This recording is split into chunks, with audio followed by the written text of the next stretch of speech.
Zoroastro e Platão. Hoje vamos falar um pouco sobre a relação existente entre o filósofo grego Platão e o profeta iraniano Zaratustra.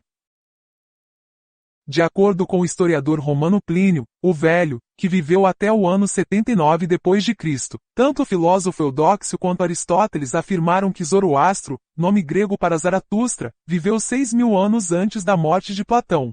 No entanto, a data dada por Eudóxio e Aristóteles difere do cálculo de um autor muito anterior em um pequeno mas crucial detalhe.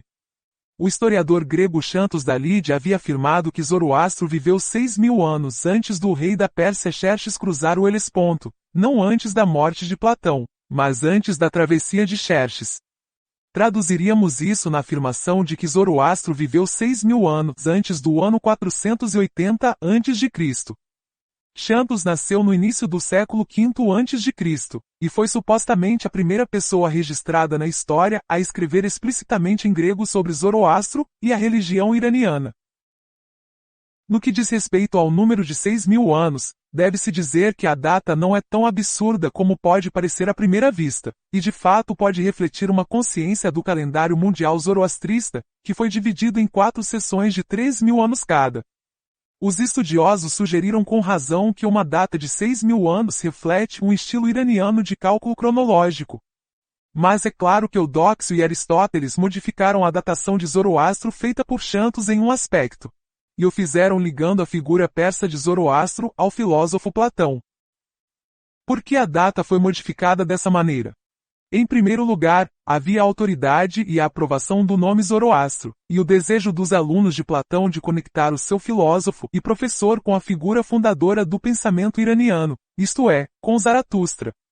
Os discípulos de Platão, impelidos pelo desejo de encontrar uma origem para si mesmos o mais longe possível, deliberadamente fizeram de Zoroastro um precursor de Platão, ou Platão uma reencarnação de Zoroastro. Assim como os autores Émile Benveniste e Werner Jaeger observaram, dizia-se que o ensinamento de Platão complementava e completava a vida e a obra de Zoroastro. Uma segunda razão para a mudança de data foi que as pessoas na academia fundada por Platão viam semelhanças entre o zoroastrismo e o dualismo platônico, e desejavam trazer de volta um representante das mesmas ideias. Nessa visão, a atitude da academia em relação a Zaratustra era de reverência, e seu entusiasmo por Zaratustra equivalia à embriaguez, tal como a redescoberta da filosofia indiana através de Schopenhauer.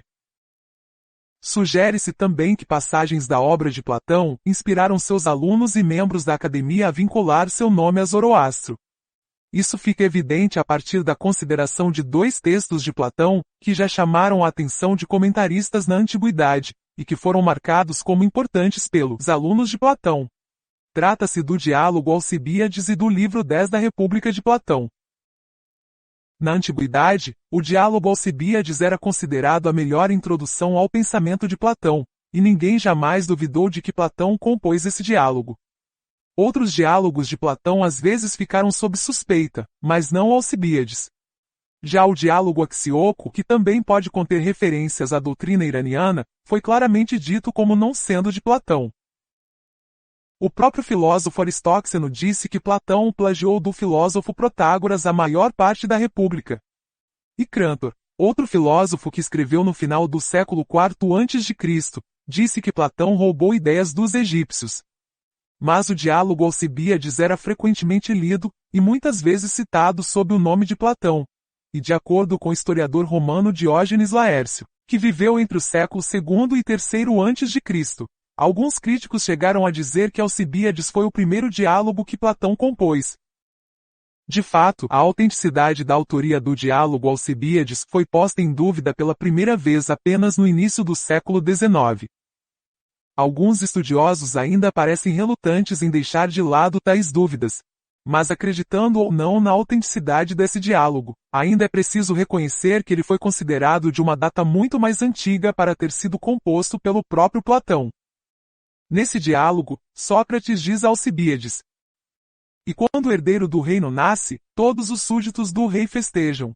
E o dia de seu nascimento é para sempre mantido como feriado e tempo de sacrifício por toda a Ásia. Ao passo que quando você e eu nascemos, Alcibíades, Como diz o poeta cômico, os vizinhos mal sabiam do importante acontecimento. Depois do nascimento da criança real, ele é cuidado não por uma enfermeira indigna, mas pelo melhor dos eunucos reais que estão encarregados de cuidar dele, e especialmente da modelagem e formação correta de seus membros, a fim de que ele possa ser tão bem formado quanto possível, uma vez que essa é a sua vocação. Eles são tidos em grande honra. Quando os meninos atingem a idade de 7 anos, eles começam a se associar com cavalos e treinadores e a caçar. E quando o menino atinge 14 anos, ele fica sob a guarda de funcionários conhecidos entre os persas como tutores reais.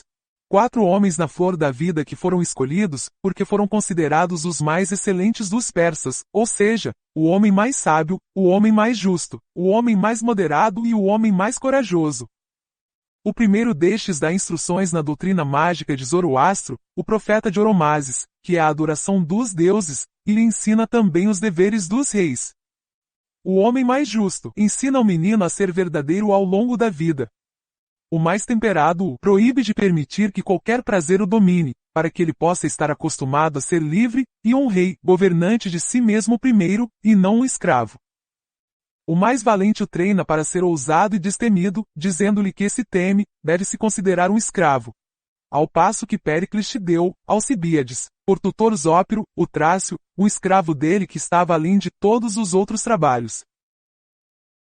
Dada a evidência limitada do Irã pré-sassânida sobre educação religiosa, existe pouco além dos escritos denominados Herbedistan. E os estudiosos modernos não foram capazes de julgar a autenticidade dos detalhes dados aqui sobre o assunto. Alguns viram semelhanças entre os ensinamentos da Academia de Platão e as afirmações sobre as 4 virtudes cardeais dos persas. Os escórios ou comentários platônicos também sinalizam a importância dessa passagem do diálogo Alcibíades em outros detalhes. Parte do interesse do comentador recai sobre as palavras 7 anos, pois, segundo o escoliasta, Zoroastro ao completar 7 anos calou-se, e só depois dos 30 anos instruiu o rei em todo o seu sistema de doutrina. E então o próprio nome Zoroastro merece um comentário do escoliasta. É dito que Zoroastro viveu 6.000 anos antes de Platão. Algumas autoridades o chamam de grego, enquanto outros afirmam que ele pertencia àquela gente que migrou do continente sobre o grande mar e que aprendeu toda a sabedoria do bom daimon, ou seja, da mente eficaz ou gênio pessoal. De fato, o nome Zaratustra traduzido para o grego significa astro adivinho. O que se percebe nesse comentário é que ele traz elementos como a data e a etimologia do nome, que já chamavam a atenção no século IV a.C. Os comentários do escoliasta significam que esses temas permaneceram importantes nos períodos helênico e romano. Se considerarmos o mito de Er no livro 10 da República de Platão, descobriremos que essa parte de Platão também atraiu comentários de escritores posteriores. Em uma passagem confusa em seu comentário sobre a República, o filósofo Proclo escreve que Colotes de Lampsaco, que nasceu por volta de 310 a.C., e foi aluno e seguidor de Epicuro, argumentou que Zoroastro era a fonte do mito de Er, e não alguém chamado Er. Colotes até citou um livro com o nome de Zoroastro, do qual Platão supostamente derivou seu material. Proclo ainda diz que ele também viu 4 livros de um Zoroastro da Panfilha, região da antiga Ásia Menor, filho de Armênios, dos quais ele pode citar as linhas iniciais e descrever o conteúdo. Os livros mencionam um tal Ciro, que pode ou não ser Ciro, o rei da Pérsia, e também se referem à necessidade, que é comparada ao ar. Há também várias observações astrológicas nesses livros de acordo com o filósofo Proclo, e sua essência é refutar o ciclo de movimento apresentado no diálogo de Platão intitulado Político. Proclo acrescenta que algumas autoridades alegaram que Zoroastro era de fato o professor de Er. Mas estas podem estar associando Zoroastro Panfílio com outro Zoroastro. Ainda outras fontes que Proclo conhece, dizem que o nome do pai de Zoroastro era Harmônio e não Armênios, enquanto alguns tomam Armênios como o próprio Er. Desnecessário dizer que as observações de Proclo provaram ser difíceis de acompanhar. E ele se aproxima das correntes do pensamento neoplatônico, e se afasta da República de Platão, ou de qualquer conhecimento iraniano de Zaratustra. No entanto, muito antes do filósofo Proclo, a obra de Platão havia despertado interesse pela religião iraniana. Arnaldo Momigliano, historiador italiano falecido em 1987, disse que Platão tornou a sabedoria persa totalmente na moda, no século IV a.C. Alguns dos nomes relevantes da época são Dinon de Colofão, Heraclides do Ponto, Eudemo de Rhodes, Eudóxio, e depois Colotes de Lampsaco já no final do século IV a.C. Pode-se também lembrar um texto do filósofo Teopompo, contemporâneo de Platão, que diz que Ahura Mazda e Arimã governariam por 3.000 anos antes do início da Idade de Ouro. De fato, de uma maneira muito impressionante, o próprio nome de Platão continuou ligado a Zoroastro. De acordo com a tradição posterior, Platão teria viajado muito durante a primeira metade de sua vida, inclusive para lugares como Egito e Fenícia, onde conheceu os magos e aprendeu suas doutrinas. Ele não pôde ir para a Pérsia, dizia-se, por causa das hostilidades entre a Grécia e a Pérsia. Alguns diziam que tanto Pitágoras quanto Platão saíram em busca dos magos e dos persas. De acordo com outras fontes, os magos persas vieram a Atenas especificamente para ver Platão, e esta visita foi tomada como evidência da superioridade de Platão sobre Pitágoras, já que Pitágoras viajou para a Pérsia quando queria aprender a sabedoria dos magos. Mas os magos vieram para Atenas por causa de Platão, ansiosos para serem iniciados em sua filosofia. Os papiros de Filodemo contam um incidente em que o velho Platão foi visitado por um homem caldeu numa noite em Atenas, talvez até na última noite de Platão. Estudiosos sugerem que o visitante caldeu é o mesmo que Mitridates, o persa que teve um retrato-estátua de Platão erguido na academia. Essa história pode ser conectada a um relato em Sêneca, que diz que alguns magos visitantes fizeram um sacrifício a Platão quando ele morreu em seu 81º aniversário. Espeusipo, que era filho da irmã de Platão, chamada Potone, e que o seguiu como chefe da academia, relata a história de que Platão nasceu de uma virgem e era apolíneo de nascimento. Dada a associação entre Platão e Zoroastro, a ideia de que Platão nasceu de uma virgem lembra o terceiro e último salvador do mundo, o Saoshyant, que de acordo com a doutrina zoroastrista chegará pouco antes do ano 12.000 e entregará a humanidade a uma eterna bênção. O desejo de associar Platão a Zoroastro também nos leva de volta a Pitágoras. O filósofo Aristóxeno estava reagindo contra os platônicos e a academia quando ligou Pitágoras a Zoroastro. Talvez ele também estivesse tentando minar a conexão cronológica estabelecida por Eudóxio e Aristóteles. Mas a defesa de Pitágoras também foi acompanhada pelas declarações dos platônicos, que desejavam invocar a figura iraniana para seus próprios propósitos. Os efeitos prolongados desse cenário competitivo são evidenciados pelo filósofo Olimpiodoro, que viveu até 570 d.C., quando descreve a vantagem que um dos rivais ganhava sobre o outro. Histórias e contra-histórias começaram a circular sobre esses dois filósofos. De acordo com uma tradição, Platão comprou escritos pitagóricos e os plagiou em diálogos como Timeu. Segundo outra tradição, a história do nascimento divino ou semidivino foi atribuída pela primeira vez a Pitágoras e depois transferido para Platão por seus seguidores. Além disso, é significativo que Zoroastro seja apropriado por platônicos e pitagóricos, mas não tão completamente por outras escolas, digamos, pelos estoicos, apesar dos paralelos entre o pensamento zoroastrista e a ideia estoica da conflagração do mundo. Ao contrário do estoicismo, que se fragmentou em linhagens heterodoxas relativamente cedo em sua história, talvez o platonismo e o pitagorismo dependam pelo menos em parte da institucionalização da autoridade da figura fundadora em cada caso. Nessa medida, as duas filosofias invocaram Zoroastro com o propósito de celebrar o conhecimento persa em seus pontos de origem. Tal fator também pode explicar por que no caso da academia, era Platão e não Sócrates quem estava ligado a Zoroastro.